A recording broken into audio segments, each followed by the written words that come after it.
Alright, ngibingelela bazalwane gameni lenkosi uJesu Kristu. Leli izwi lenkosi olilaleleyo lapho sishumayela khona siphinde futhi sambule indaba ezinhle zikaNkuluNkulu ngomusa nangothando kaNkuluNkulu. Singakhulumi ngokuhlakanipha kwethu kepha ngamandla esiwanikiwe uNkulunkulu ukuba sikwazi ukuma siphinde sishumayele futhi ngezwi lakhe nangamandla akhe. Akusikona kwethu ukuhlakanipha futhi nokuqonda akusikona kwethu kepha into esiphiwayo uNkulunkulu ukuze sikwazi ukuzwa umyalezo wakhe asiphathise wona nalokho afuna sikwenze ukuze sikwazi ukuphila siphilisane kulesikhathi esiphila kusona. iBhayibheli liyaveza ukuthi kunezikhathi ezizayo lapho khona abantu bezoduka badukise bangafuni ukulalela baziqoqele bona abafundisi babo abazobatshela izinto abathanda ukuzizwa. Kepha lithi izwi wena ofundisiwe bambelela kuloko okufundisiwe, ukhumbule ukuthi ubani okufundisile kusukela ebuncaneni bakho. Ivangeli silithole sesibadala kwawumusa ukuthi silithole ivangeli. Umusa kona ukuthanda kwami, kona ukuhlakanipha kwami. Ngoba uNkulunkulu uthi ngiyakuba nomusa kuloyo ngiyakuba nomusa kuye, ekhuluma noMoses entabeni. Aphinde athi ngiyokuba nozwelo kulowo engiyoba nozwelo kuyena. uNkulunkulu ukusho lo ngoba uMoses usefise ngabe uyena ofela abantu ukuze basindiswe ngenxa yesona abasenzile. Kepha uNkulunkulu omuhle uthi uyena okhethayo owaziyo ukuthi umusa wakhe unika abantu. Ngoba kunabantu ongabanika umusa uthola ukuthi ngikhuluma ngami, ngikhuluma ngoNkulunkulu. uNkulunkulu abantu abanika umusa kepha bangawuboni ngoba banamehlo kepha baboni, banezindlebe kepha bezwa. Isho ukuthini into engiyishoyo? Kumele siyike-ke siyibhekisise-ke manje ngokweBhayibheli ukuthi uJesu ngabe ukhuluma ngokwenyama yini methi abantu bayabona kepha baboni, noma ukhuluma ngokunye khona afuna ukukuveza uJesu asivezele kona ukuthi khona umuntu wesithathu ngokubona nangokuqonda nangokuzwa. Ngoba amehlo sinawo nanka amabili kepha khona ihlo lesithathu likamoya engithi mengivalela amehlo ngikwazi ukubuka izinto ngokomoya. Ngoba njengoba ngisuke ngilala lo muntu kamoya akaphumula akalali, ingakho uma ulele ukwazi ukuzwa umsindo ungaphazamiseki ekutheni yonke into ukwazi ukuyizwa. Sometimes uzwe uphupha ezinye izinto kanti ziyenzeka ngenxa yokuthini, yokuthi lo muntu ongaphakathi mkhulu, unamandla. Lo ngaphandle kwenyama uyakhathala, uyalala, uyalamba. Lo kamoya akalambi, akomi, akaphumuli. So mesuke ethi inyama ilale usuke ephumuza inyama ngoba yona inesikhathi sokuthi ifanele isebenze. Yabona uma ufunda iBhayibheli lithi uNkulunkulu wadala izinsuku zisikhombisa. Ngey'nsukwini eziwu-6 umhlaba wawuphelelisa waze wakha nami phakathi kulolo suku lokugcina. Wayesephumula ngolwesikhombisa. Usethi-ke sizosebenza zonke lezi zinsuku lezi eziyisithupha kepha siphumule ngolwesikhombisa. Okusho ukuthi lento yokuphumula ibalulekile ngoba ibuye kunike nesikhathi sokuthi ukwazi ukubuyela eNkulunkulu.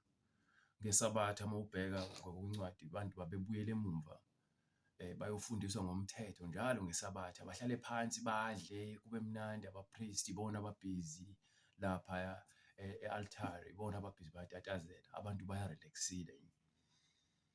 So uNkulunkulu-ke mese esifundisa ngalento yokuphumula kuyena, kusho ukuthi kunemisebenzi ekumele siphumule kuyona. ayibale le misebenzi yenyama eyokungcola engcolisa umuntu. So umuntu uney'nsuku eziwu-6 anikiwe ukuthi enze imisebenzi, bese kuba khona usuku ekumele alinike uNkulunkulu. Kepha manje lolu suku sekuthiwa-ke sesingena ekungcweleni, kusho ukuthi zonke izinsuku ngathi ziyafana manje ngoba kufanele siphile impilo yobungcwele, singaphili ngosuku olulodwa ubungcwele.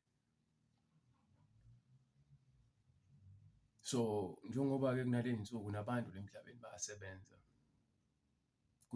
kunokukhanya okuncane kwasebusuku kubizwa ngenyanga, kunokukhanya okukhulu kwasemhlabeni, I mean kwasemini kubizwa ngelanga. So abantu bebesebenza bengekho indaba zama-night shift ngaphambilini. Abantu bebesebenza emini behambe utshala, balime, bavune, bakwenze konke. Mina kushona ilanga bayophumula ngoba sekufika isikhathi sokuphumula. So konke uNkulunkulu mekwenza ukwenze kwasebenzelana kwakuhle, akukho okusele ngemumva, akukho okuhamba ngaphambili, konke kuyahambisana, kuyasebenzelana. Ingakho noma esedala umuntu adale umuntu wesilisa, emva kwalokho alandelise ngowesifazane, ngoba uthi mesebheka eseqeda ukuletha izilwane zonke kumuntu u-Adamu ukuthi aziqambe amagama abone ukuthi angazibiza ngokuthini. Kuthe meseqedile uNkulunkulu wayesebuka le nto, wayesethi akukuhle ukuthi umuntu abe yedwa, ngakho ngizakumakhela umsizi. uNkulunkulu usakhela u-Adamu, u-Eva. So uma sithatha iBhayibheli, uma ufuna ukufunda ngendlela zikaNkulunkulu, thatha iBhayibheli ulifunde from incwadi yokuqala, Genesis, sahluko 1 verse 1. Ungajahi. Uma funda ngokuthi ufuna ukuqonda, uma usukufunda ngoba ufuna ukugxeka noma ufuna ukuprove i-point noma ufunde nje. Kuyenzeka-ke nje ukuthi uzifundela nje ugcine sewugaxele. Kuyenzeka ukuthi ufuna ukufunda ngenxa yokugxeka noma ufuna ukuprove i-point ugcine sewugaxele, njengami nje ngagaxela. Bengidukile nje kakhulu, bengizibona ngihlakaniphile kunezincwadi ezinjengalezi ncwadi lezi.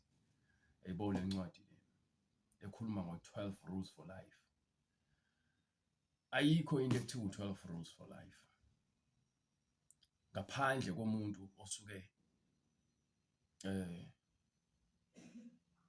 efuna ukuthi aholele abantu kwinkolo yakhe ngempilo nangokuphumelela kwakhe empilweni, then lama rules aya-apply.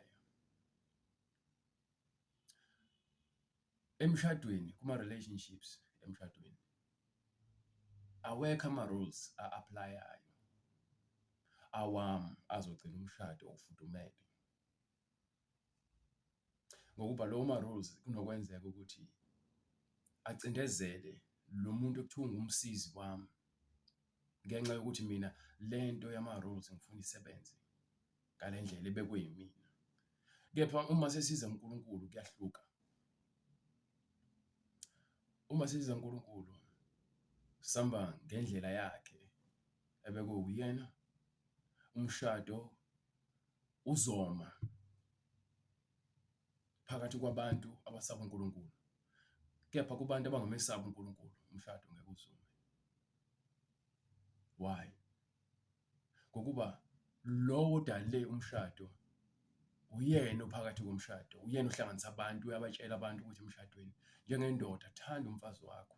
Usho njalo kwincwadi yaseKolose, indoda thembeka kumfazi wakho umthande.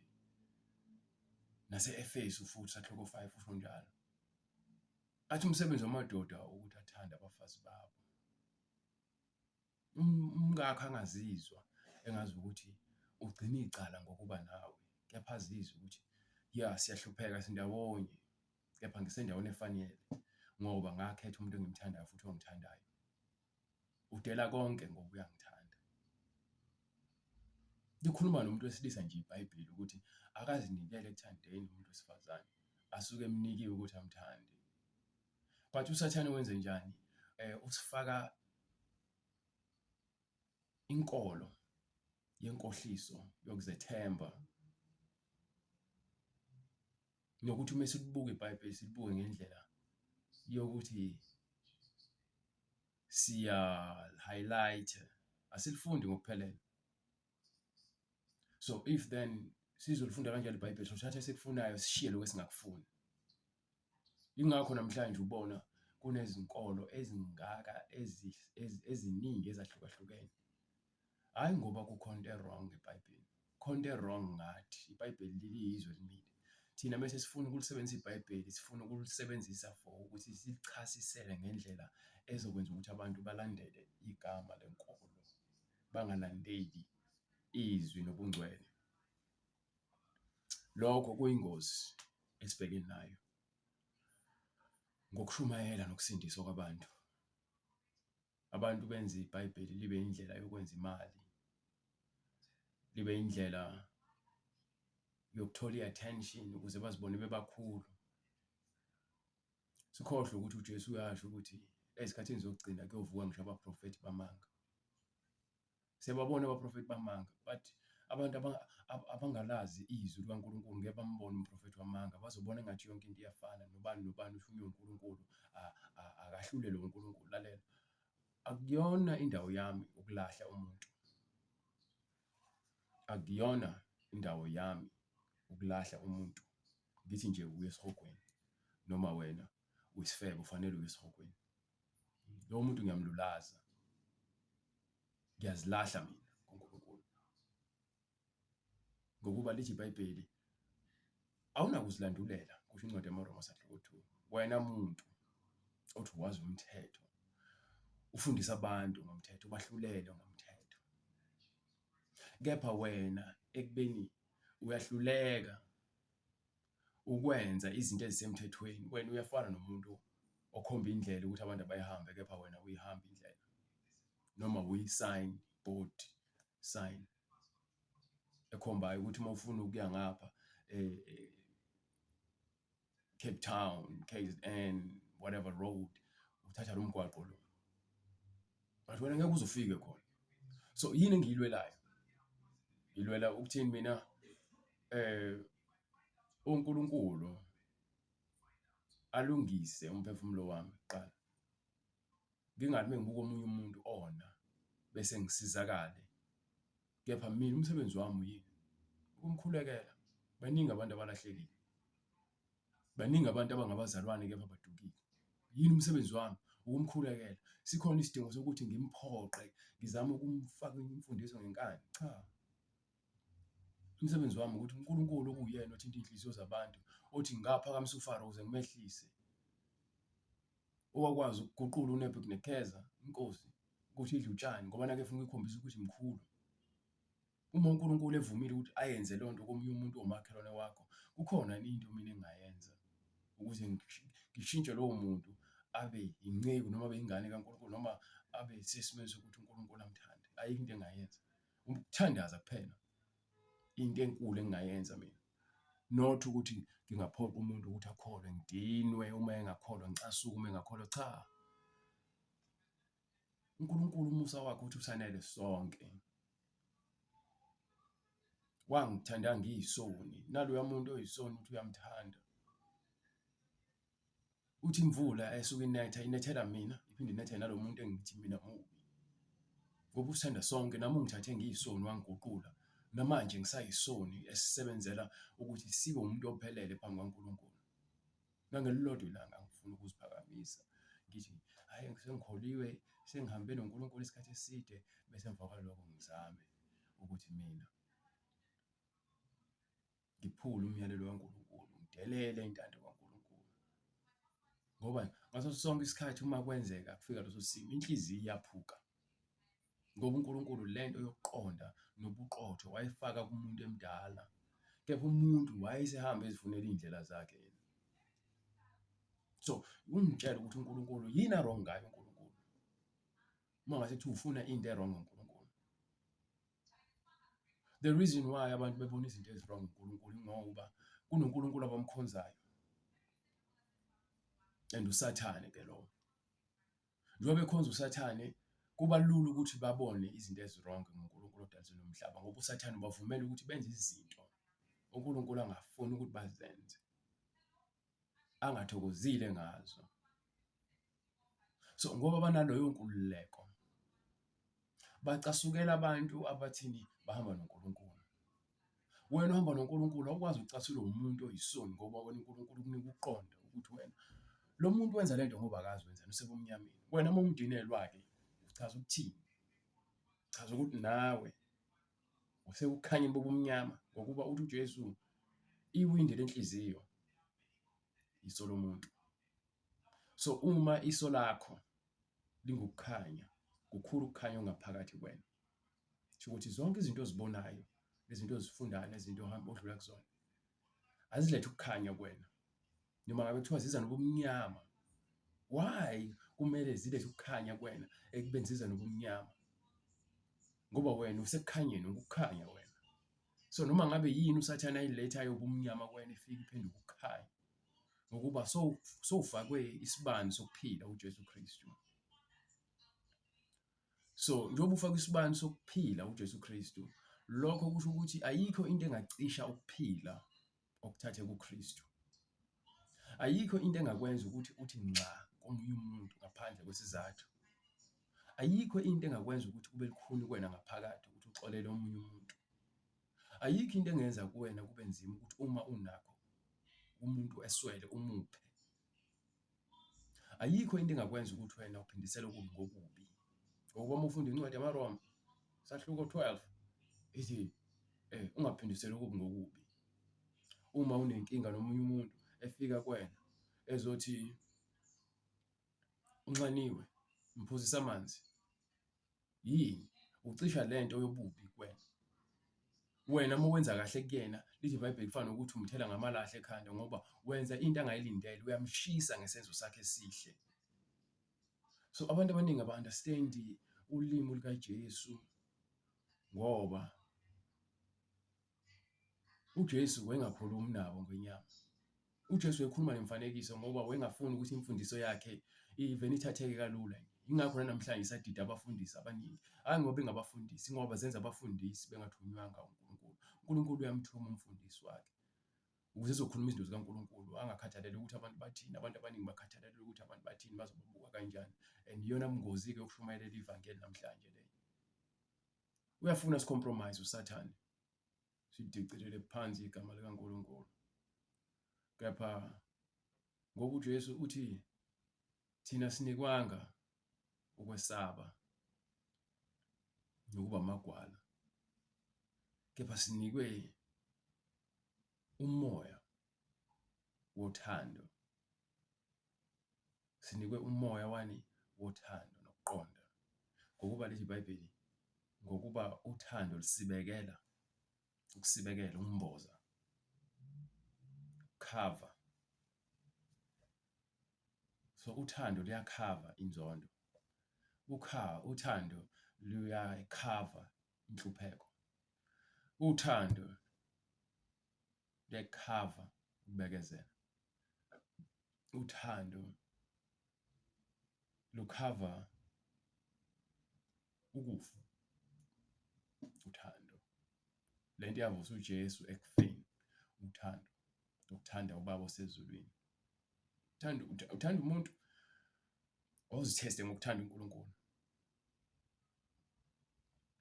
Wazithesta ngokuthanda uNkulunkulu, wabona ukuthi uNkulunkulu uyayenza into ayifunayo. So uzokwazi ukuthi uma uthande ngokupheleleyo, ungasabi. Yeke uze ulingabazi uthando lakho, uzothanda nje futhi ngokujula kwenhliziyo yakho, because yila khona uzobona khona ukuthi ke sengiyaqonda ukuthi yini uthando. Ufuna ukungena emshadweni umuntu wesifazane. Sengikhulumile ngabesilisa ukuthi uNkulunkulu ulindeleni kubona. Asike sibheke kwabesifazane. uNkulunkulu yini ayilindele kuwena? Njengoba athi wakhile uAdam, wayesethi-ke umuntu akulungile ukuthi abe yedwa. So ngizokumakhela umsizi. Wamletha uEva. Meletha uEva, uAdam uyajabula. Sezothola umuntu azokhuluma naye, sezothola umuntu azophila naye, azokwakha umndeni naye. Kepha uSathane akakujabuleli lokho ukuthi uNkulunkulu ahlanganise abantu. Uyayibona lento yokuhlanganisa kwabantu, ukuhlangana kwabantu. uSathane waqala nini ukuyilwisa? Ayijabuleli. Uyafika kuEva yamkhohlisa. umkhohlisa umtshela neqiniso konke ndawonye. U-Eva wangakwazi ukuthi akubone lokhu nokuthi alalele uNkulunkulu kuphela, walithatha lezwi likaSathane wagcina esebona esengabaza esehala, wayenza into ephambene. Wamenzisa futhi nalo wakwakhe u-Adam into ephambene. Mese yenzile, bese fika uNkulunkulu useyababuza ngoba sebeyacasha basibona ukuthi banqono. Uzethi uNkulunkulu, nikuphi u-Adam? Uzethi umunye ngizwe wena uNkulunkulu ngacasha ngoba ngibonile ukuthi ngiqono. Hawu, ubone kanjani ukuthi unqono? Ngoba phela imina kuphela okwazi ubunqunu bakho engikudalile. Ngakugqokisa ngeqiniso ukuthi enza lento efunwa yimina. Ungayenzi into engayifuni ukuze wena uphile nami. Uthini u-Adam? Uthi angithi ilo wesifazane onginike yena. Yabona uSathane useyafaka-ke lo moya manje ungazwani, inkomba. Mina mengithi angahluleli muntu ngoba iBhayibheli lithi ungahluleli ukuze nawe ungezukwahlulela. Ngokuba lento owahlulela ngayo omunye umuntu izokwahlulela ngawe back. Mina ngikhuluma iBhayibheli, mekuthiwa siyakhuluma ufuna ukwazi ngikhuluma ngani? Ngikhuluma iBhayibheli. Yonke into eseBhayibhelini ngiyayiqonda, hhayi ngiyiqonda ngaphezu kwabo bonke abantu. uNkulunkulu lo angangivulele khona ngiyaqonda futhi ngiyakuvuma ukuthi ngiyaqonda ngoba angikwazi ukuzikhohlisa. Ngithi hayi Nkosi, angikuqondanga lokhu, washo ukuthi uthini? Ngicela ungisize baba. Ngibe ngazi kahle ngoba uNkulunkulu uthi ngihlola inhliziyo. Uyayazi inhliziyo ekhohlisayo nekhohlisekayo. So uNkulunkulu mekwenzela umusa uthola iqiniso. Ibonus leyo. uNkulunkulu mekwenzela iqiniso ekunika abazalwane athi hamba nabo ngokweqiniso. Umusa lo. uNkulunkulu mekunika umfazi. Umusa lo. uNkulunkulu mekunika umfazi, hayi umfazi ozithathele kuwena. Umfazi oqhamuka kuNkulunkulu. Umusa lo. So abafazi mekhuluma nabo uNkulunkulu uthi thobelani amadoda enu. Thobelani ini amadoda enu. Thobelani amadoda enu. Not ukuthi nibe izigqila zokuhlukunyezwa abantu besilisa, but lento yokuthobeka ngoba khona lento empakamo. uSathane usefake umoya ukuthi abantu bazitshela ukuthi bayalingana emhlabeni. Siyalingana ngokwesakhiwo ngoba lisho njalo iBhayibheli, but ngokwezigaba silingane futhi soze salingana. That's why khona uNkulunkulu omkhulu asinike uJesu okuyena oyi-umbrella yebandla. Mese wakha umuntu wesilisa, wathi umuntu wesilisa umnika umthetho. Wayesewakho wesifazane. Sekuphuma izingane. So uyabona ukuthi asikwazi ukulingana ngoba khona umuntu omdala, khona owesilisa oyinhloko, khona owesifazane ongaphansi kwenhloko, mase kuzoba khona izingane. Mase kuba umndeni-ke lo ophelele kaNkulunkulu. Njengoba namanje kusakhona izizwe ezahlukene. uSathane ufuna ukwakha ukwahlukana. Ingakho singazwani. Thina ndlu emnyama sinayo lento le yokuthi mesibukeka kwezinye izizwe sibukeke sengathi abantu abangaphilile nabantu abangenangqondo. Noma sesenza izinto ngenxa yokuthi lento yokuthi thina sibukeke nje abantu angathi abangenamsebenzi isisingenile isikhathi eside. Yokuthi sizibone ngazi ukuthi thina sifanele ukukhothama sikhothamela abanye abantu. Ayikho into wrong ukuzehlisa nokuhlonipha. But awukwazi ukubeka omunye umuntu ngaphezu kwakho umbeke adlule uNkulunkulu. So uma umfazi esemshadweni, umfazi mesemshadweni, umsebenzi wakhe ukuthi athobele indoda yakhe, akakwazi ukuphikisana nendoda yakho, uxabana nendoda yakho, uhlezi njalo kunezinkinga. Kepha uthi ufuna umshado. Umshado indawo yokuthula lapho khona usuku sowanele ukuziphilela wena. So ufuna ukuphila nomuntu manje ngokwesigaba sesivumelwano sikaNkulunkulu. Umshado ubaluleke ngaleyo ndlela kuNkulunkulu. Ubaba angahlukumezi izingane nje avena asusinde uxhaphaza izingane. Umama afundise lengane zesifazane, amantombazane ukuthi baziphatha kanjani emngcweleni. Kubhalwe phansi eBhayibhelini lezinto lezi. Indlela yokuziphatha emngcweleni ibhalwe phansi eBhayibhelini. Uma ufuna ukuhamba noNkulunkulu ufuneka ufunde iBhayibheli lakho usukele kwincwadi kaGenesis. Ubuye lapha kwincwadi yeSambulo. Uthi uma uqeda khona uphinde uqale phansi lapha kwincwadi yaGenesis. Kunzima. Kepha ungasabi. Unganqeni. Ukhuleke uNkulunkulu ukuthi akunike amandla okuma. Akunike amandla ukuthi ungagive up. Nokuba izikhathi zizokufica and izokufica izikhathi zizokwenza ukuthi ubone ngathi le ndlela oyihambayo ayindawo, ayikho. So uma sithi thina sigxile eBhayibhelini sichaza ukuthi ngokomoya kaNkulunkulu siya-understand and uNkulunkulu akakhulumi nami njengenyama, ukhuluma nami njengomuntu obona ngokomoya. So abantu abaningi ziyabeqa lezi zinto zikaNkulunkulu ngenxa yokuthi akukhulunywa nenyama, kukhulunywa nalo muntu okumele abone khona ezokwazi ukulawula inyama. Ngoba uma ethi uJesu umbuso kaNkulunkulu akuyona into okumele uyibheke lapha kude, kepha into ekwena ngaphakathi. Ngicela lokhu ukuqaphele kusho ukuthi umbuso kaNkulunkulu yinto ekumele yambulwe.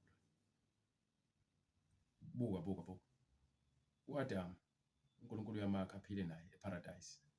Mesonile uyazisitha phambi kwakhe, amsuse phambi kwakhe, amuse engadini yase-Edeni.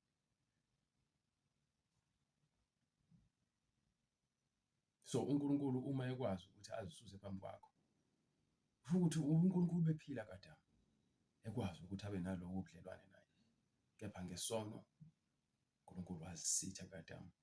Ingakho umuntu sekumele agqoke ngomuntu manje sephila ngokubona ngokwenyama, akasaphili ngokubona ngokomoya. Kanti izwi lithini melithi philani nikholwe, not ngamehlo, kepha ukholo lweni kube inkambo. Inkambo akubona ukuswenka, akubona bamuhle noma ukumodela, but ukuphila impilo yokuthula. Lithi iBhayibheli, landelani ukuthula nabo bonke abantu nobungcwele, ngokuba ngaphandle kokuthula nobungcwele akhona oyedwa oyobona uNkulunkulu. So what is it le uNkulunkulu afuna siyenze? Ukuthandana. Le mhlabeni ufuna sithandane. Kunzima ukuthandana ngenxa yezinkolo eziningi, ngenxa yobandlululo, kepha wena osuke uKristu isidalwa esisha-ke. Uyakhumbula esho njalo iBhayibheli, wena okuKristu uyisidalwa esisha, konke okudala kudlulile, bheka manje konke kusha. Ngesivumelwano nje sikaNkulunkulu noJesu ozosindisa azambuleke manje, uzokwambula umbuso kaNkulunkulu. Ingakho uJesu meqala eshumayela athi-ke, phendukani ngokuba umbuso wezulu ususondele. Ususondele mase aqala bavula uqonda-ke. Akabatsheli ngezinye izinto ezikude uJesu, ubatshela ngezinto ezikey'nhliziyweni zabo abantu. Ukhuluma ngokholo abantu abanalo, ukhuluma ngokholo abantu abalidingayo olushodayo. Sibona ngoPetru, sibona ngamantombazane asuke evuza igazi opha, sibona ngamadoda asuke esefelwe izingane, gulelwa izinceko eza kuJesu. Jesu uthi nje ukholo lwakho. Ngila engikhona namhlanje ngenxa yokuthi ngiyakholwa kuJesu. Ngabe ngiphelele, ngiperfect? Cha, kepha ngiyalwa usuku nosuku ukuthi Nkosi, ngiyacela ungasali embusweni wakho. La engishoda khona ngicela ungisize. Angifuni ukuthi mase ngifile qale phansi kuthiwa ngicelelwe indlela ezulwini, ngoba ngiyazi ukuthi mengifa manje uma ngingekho right kuNkulunkulu ngisawugwenya. Izikweletu ngapha ezingakanani. I'm not proud. uNkulunkulu ngiyacela ungisize ukuthi ngikwazi ukuthi ngidlule ngamandla akho, njengoba wabakhipha eGibhithe, uyabakhipha abantu ekuhluphekeni. Uthi wena amandla akho apheleliswa ebuthakathakeni. Lapho khona mina anginawo amandla mina. Ngithi Nkosi ngicela ungisize manje, intando yakho ifezeke empilweni yami, ngoba manje angiqondi mina. Uma ngiqonda bengizokwazi ukuthi ngithi hayi konke uNkulunkulu akwenza ngiyakwazi. Cha, anginakho ukuqonda. Ingakho ngicela ukubekezela, ingakho ngicela uthando, ingakho ngicela umusa, ingakho ngicela uNkulunkulu, ngicela kuyena yonke into. Ithemba lami likuphi? Likuyena. uNkulunkulu obonelelayo, lapho khona anginakho ukudla ngathi nokuthi ngizolala ngidleni, kepha uNkulunkulu yenza indlela. Kwesinye isikhathi ziyafika izinsuku ngingabi nakho ngempela ukudla. Impilo engiyithandayo, cha. Kuba impilo engiyithandayo, ngabe ngikude kabi manje, seriously. But ngenxa kaJesu ngiphila le mpilo lezo ngigwema ukuthi ngingaweli eweni ngigcine ngiphile impilo ezongenza ngibe nonembeza onesilonda esingapholi. Sonke sibizele ebungcweleni. Lithathe lethuba hayi njengento yokuphakama nempoqo. Thatha lethuba leli njengento eyigugu kuwena, njengoba usuke athi uJesu umuntu umethole into eyigugu emhlabeni. Angahamba udayisa yonke into abuye azothenga lento eyigugu kuyena. So nami ngiyafisa ukuthi ngishiye zonke izinto ngithathe uJesu. Ngokuphelele.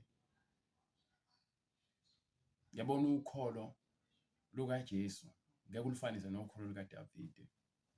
Ngeke ulifanise nokholo luka-Abraham. Ukholo lukaJesu alinangabaza. OlukaJobe ukholo ngiyalibona linokungaqondi ngoba usuke ekhuluma ngokwenhliziyo yakhe ezwa lobuhlungu abuzwayo. Kepha ekugcineni usuke ekhombisa ukuthi uyakholwa futhi uyamesaba uNkulunkulu ngoba akamethuki uNkulunkulu. Nakumina ziyangifica lezo zinto. Impilo yami yokukholwa noma ukushumayela kwami ngeke ngathanda ukukuncisa kakhulu kwabanye abantu. Ngeke ngithande ukukuncisa kumina ngibona amandla kaNkulunkulu. Nobukhulu bakhe empilweni yami. Lokho kungenza ngimbonge futhi ngingasabi ngaye, ngikhulume ngaye, ngithandaze kuyena. Sometimes kufika izinsuku lapho khona kunzima, ngilahlekelwe izinto ezigugu kumina. Ngingazi ngizokwenza njani. Ngisabe ngisho nginqene. Sometimes ngidube ngisho ukukhuleka. Ngoba yini? Lento kumina yokungafuni ukulahlekelwe lezi zinto ezigugu kumina iyaphila. So mengithathwa lonto ngibona ngathi uNkulunkulu akekho nami, kanti uNkulunkulu nami uyangisindisa. Uyazi ukuthi why esusa lento ayisusayo. Why evimba ukuthi ingenzeki lento engiyifisayo. Ngoba uthi unecebo elihle ngami, kepha angilazi mina. Mina ngibona lokho okuhle phambi kwami ngifuna kona. Nkosi ngicela ungiphe amandla okubekezela. Nkosi ngicela ungiphe amandla okuqonda. Nkosi ngicela ungiphe amandla okuxolela nothando. Nkosi ngicela ungiphe amandla ukuthi ngibe nokholo oluphelele phambi kwakho. uJesu Kristu uyinkosi.